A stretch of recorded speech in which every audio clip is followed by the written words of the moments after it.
और चलिए इस वक्त एक बड़ी खबर आपको बता दें, आतंक के खिलाफ एक्शन पर बहुत बड़ी खबर आ रही है, जहां पर एनआईए कोर्ट ने आतंकी संगठन लश्कर-ए-तैयबा के संस्थापक हाफिज सईद और हिजबुल मुजाहिदीन प्रमुख सैयद सलाउद्दीन के अलावा अलगावादी नेता यासीन मलिक, शब्बीर शाह, मसरत आलम के खिलाफ यूएपीए की धाराओं में आरोप तय करने का आदेश दे दिया है। ये बहुत बड़ी खबर आपको बता रहे हैं जम्मू कश्मीर से, जहां पर एनआईए की तरफ से बहुत बड़ा एक्शन लिया गया है। एनआईए कोर्ट ने आतंकी संगठन लश्कर-ए-तैयबा के संस्थापक हाफिज सईद और हिजबुल मुजाहिदीन प्रमुख सैयद सलाउद्दीन के अलावा अलगावादी नेता जिनका नाम यासीन मलिक, शब्बीर शाह है, मसरत आलम के खिलाफ यूएपीए के धाराओं में आरोप तय करने के आदेश दे दिए हैं।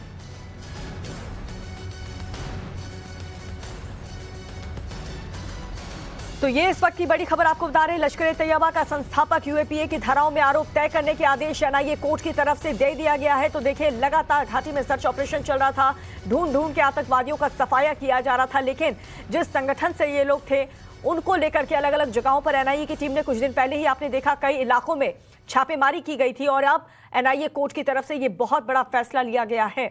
भवतोष मेरे सहयोगी जुड़ चुके ज्यादा जानकारी के साथ। भवतोष, एनआईए कोर्ट की तरफ से क्या क्या कहा गया है? देखिए, बहुत बड़ा फैसला एनआईए कोर्ट ने लिया है। ये पूरा मामला 2017 का है, मई 2017 का ये मामला है।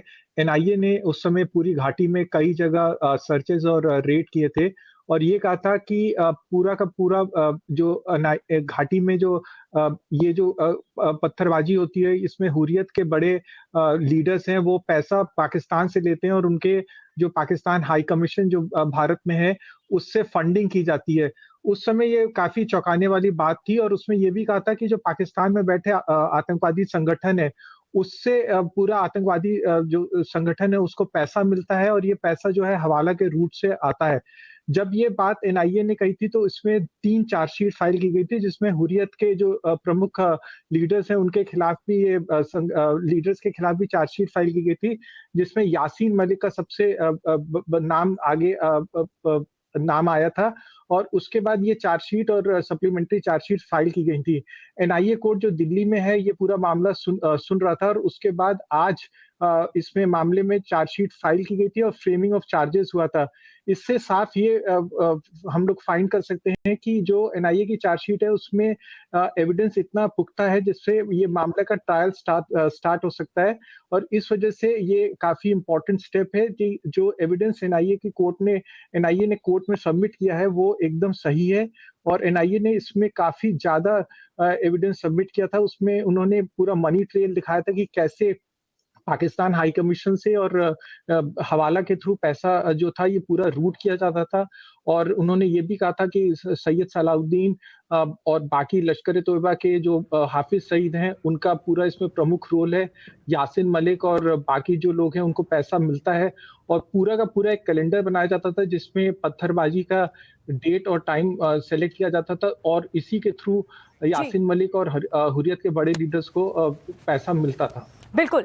भवतोष, आप बने रहिए हमारे साथ क्योंकि ये बहुत बड़ी खबर है। देखिए, आतंकी के खिलाफ एक्शन पर बहुत बड़ी खबर ये है, एनआईए कोर्ट ने आतंकी संगठन लश्कर-ए-तैयबा के संस्थापक हाफिज सईद और हिजबुल मुजाहिदीन प्रमुख के अलावा कई लोगों पर यह आदेश दिया। एनआईए कोर्ट का जो आदेश है, उसकी कॉपी आपको बता रहे हैं, आदेश की कॉपी आपको बता रहे हैं, टाइम्स नाउ ऑफ भारत के पास ये आदेश की कॉपी है, जिसमें साफ तौर पर लिखा गया है। देखिए, सईद सलाउद्दीन के अलावा अलगावादी नेता यासीन मलिक, शब्बीर शाह, इन सब के नाम इसमें आपको साफ तौर पर नजर आ रहे हैं। ये वही नाम है जो मैं बता रही हूं आपको। मसरत आलम के खिलाफ यूएपीए के धाराओं में आरोप तय करने का आदेश कोर्ट की तरफ से आ चुका है। एनआईए कोर्ट की तरफ से ये जो ऑर्डर्स आए हैं, ये जो आदेश आया है, वो टाइम्स नाउ भारत के पास उसकी कॉपी है और वही ऑर्डर्स मैं आपको बता रही हूं कि ये तमाम आतंकी संगठन के जो लोग जुड़े हुए थे, कई तरीके की गतिविधियों में ये लोग शामिल थे। उसके अलावा धाराओं में आरोप तय कर दिया है, यूएपीए की धाराओं में ये आरोप तय कर दिया है। एनआईए कोर्ट की तरफ से साफ तौर पर ये ऑर्डर दे दिया गया है। इससे पहले भी हमने देखा जम्मू कश्मीर के कई इलाकों में अलग अलग ठिकानों में छापेमारी की जा रही थी, जांच की जा रही थी एनआईए की टीम की तरफ से और उसी के बाद कोर्ट की तरफ से सभी जांच पूरी हो जाने के बाद, छापेमारी पूरी हो जाने के बाद कोर्ट की तरफ से ये आदेश दे दिया गया है कि इन सभी के खिलाफ यूएपीए की धाराओं में आरोप तय कर दिया गया है। तो भवतोष भी लगातार हमारे साथ बने हुए हैं। भवतोष, जाहिर सी बात है कोर्ट का ये ऑर्डर काफी महत्वपूर्ण है और जिस तरीके से हमने देखा बीते कुछ दिन पहले एनआईए की टीम अलग अलग जगहों पर छापेमारी कर रही थी, क्या ये उसी से जुड़ा हुआ मामला है? देखिए, ऑनगोइंग इन्वेस्टिगेशन है। करीब 4 साल तक इसमें कंटिन्यूअस इन्वेस्टिगेशन चल रहा है और इसमें एनआईए ने कई सारी चार्जशीट फाइल की है। देखिए, इसमें प्रमुख नाम हाफिज सईद और बाकी लश्कर-ए-तोयबा के आतंकवादी जो पाकिस्तान में बैठे हैं उनका भी नाम है। लेकिन इसमें कई लोग ऐसे हैं जो कि घाटी में खुद रह के उन्होंने टेरर फाइनेंसिंग और फंडिंग की है। इसमें कई हवाला ऑपरेटर, उनका भी नाम आया। मसरत आलम जो कि बहुत साल तक जेल में बंद था, उसका भी नाम एनआईए ने इसमें शामिल किया है। करीब 15 से 20 लोग ऐसे हैं जिनको पहले कश्मीर के जेल में बंद किया था, उसके बाद वहां से ट्रांसफर करके दिल्ली और बाकी आगरा के जेल में उनको ट्रांसफर किया गया था। इसमें जो सबसे चौंकाने वाली बात ये थी कि कश्मीर के जेल में बंद होने के बावजूद उनका पूरा का पूरा नेटवर्क चल रहा था। देखिए, इसमें एनआईए ने बहुत सालों तक इसमें जांच की है और उसमें जांच करने के बाद उन्होंने आरोप पत्र कोर्ट में सबमिट किया है। जो कोर्ट ने इसमें अपना 243 पेज का ऑर्डर जो इसमें फ्राइडे को इसमें जो ऑर्डर दिया है, उसमें एनआईए ने ये कहा है कि पूरा का पूरा जो एनआईए का आरोप पत्र है वो सही है और उसमें इतना एविडेंस है कि इसका ट्रायल स्टार्ट कर सकते हैं। इसमें जो प्रमुख नाम है उसमें सैयद सलाउद्दीन का नाम है, हाफिज सईद का नाम है, यासीन मलिक का भी नाम है। ये लोगों ने हमेशा ये कहा है कि भारत सरकार उनके ऊपर जबरदस्ती दबाव डाल रही है और जब दबाव की वजह से एनआईए जैसी जांच एजेंसी उनके खिलाफ कार्रवाई कर रही है। देखिए, इसके अलावा इन्फोर्समेंट डायरेक्टरेट ने भी मनी लॉन्ड्रिंग का केस इन लोगों के ऊपर किया है, तो इनके ऊपर अभी भी जांच चल रही है। बिल्कुल, भवतोष आप बने रहिए हमारे साथ। इस वक्त मेरे वरिष्ठ सहयोगी अवधेश भी जुड़ चुके हैं। अवधेश, एनआईए कोर्ट की तरफ से ये जो आदेश दिया गया है, वरिष्ठ पत्रकार हमारे साथ जुड़ चुके हैं। अवधेश जी आपको स्क्रीन पर नजर आ रहे हैं। अवधेश जी, मैं आपसे जानना चाहूंगी, एनआईए कोर्ट की तरफ से ये जो फैसला लिया गया आतंक के खिलाफ, कितना बड़ा एक्शन इसे माना जाए?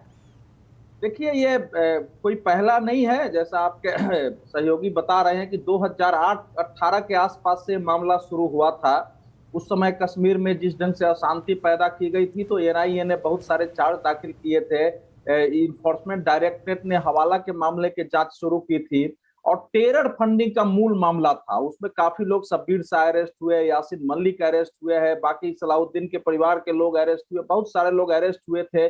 उन पर जांच चल रही थी और इसके पहले भी चार्जशीट आ गए हैं। ये चार्जशीट ये बता रहा है कि अभी तक जो पिछले 4 सालों की जांच थी, वो जांच एनआईए की सही दिशा में थी। कश्मीर के घाटी में बैठे हुए वैसे चेहरे जो कश्मीर की आजादी की मांग कर रहे थे, वहां की डायरेक्ट पॉलिटिक्स में थे, शब्बीर शाह जैसे लोग, दूसरे लोग, या मसरत आलम जैसे, जो कि ये एक समय हुर्रियत के बड़े नेता माने जा रहे थे। ये सब पाकिस्तान के लोगों के साथ मिलकर के जो टेरर के लिए पैसे आते थे, इनके माध्यम से आते थे। बहुत सारे व्यापारी उसमें संलग्न थे और पूरा कश्मीर टेरर फंडिंग, हवाला से आए पैसे से आतंकवाद, अलगाववाद और इस्लामी कट्टरवाद की जिहाद के तहत पूरे कश्मीर को जलाया जा रहा था, उसके पीछे थे ये। तो अब इन पर मामला चलेगा। पहले के भी कई मामले हैं, आगे के भी कई मामले हैं, ये मिलाकर मामला चलेगा। ये बड़ी खबर है और मैं समझता हूं कि कश्मीर में आने वाले समय में विधानसभा में बहुत सारे लोग जो अपनी भूमिका निभाने वाले थे, उनके कलेजे की धड़कन भी बढ़ गई होगी, कहीं आज हमारे तक न पहुंचे। और इनमें में ऐसे अरेस्टेड लोग थे जिनको लग रहा था कि हम जमानत पर छूट करके और विधानसभा चुनाव में जा सकते हैं, उनके लिए भी एक बड़ा धक्का है। जी, अवधेश जी आप बने रहिए हमारे साथ। इस बड़ी खबर पर लगातार नजर बनाए हुए, लेकिन जम्मू